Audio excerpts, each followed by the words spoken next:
और मैं समझता हूं प्रत्येक व्यक्ति को समय के पालन की आदत पड़ जाए तो ये समाज के लिए बहुत हितकारी होती।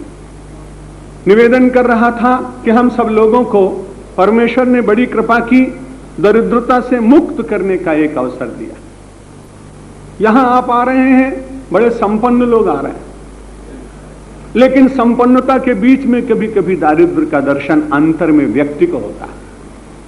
ये मैं निवेदन कर ही चुका हूं कि इन सब बातों को विज्ञान के द्वारा दिखाया नहीं जाता। ये परमेश्वर की बड़ी कृपा है हमारे ऊपर, हम सब लोग एक दूसरे का आदर कर पाते हैं। गोस्वामी तुलसीदास जी महाराज ने दो बातों का वर्णन किया कि नहीं दरिद्र सम दुख जग माई और संत मिलन सम सुख जग नाई। यहां मानव के आंतरिक दारिद्र्य का विनाश होता है कथा श्रवण के द्वारा।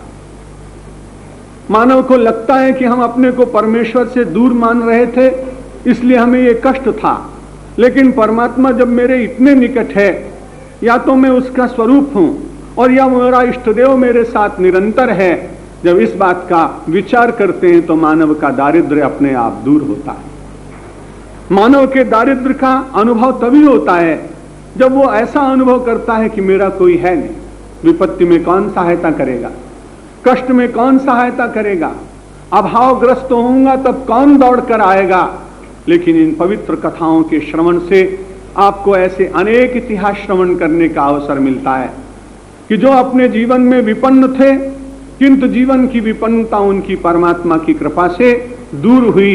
ये अंतर दारिद्र्य दूर करने का एक सुंदर प्रयास है। भागवत की कथा का आयोजन, सत्संग का आयोजन, संत समागम और दूसरा सुख बताया।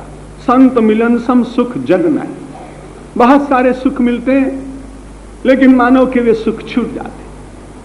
इन सब बातों का अनुभव आपको जगत में बहुत बार होता है, इसलिए उनका विस्तृत वर्णन करने की आवश्यकता नहीं।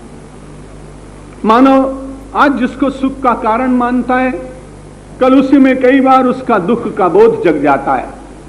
जिन वस्तुओं को बहुत प्रिय मानता है, उन वस्तुओं को छूने का, देखने का मन भी नहीं होता है।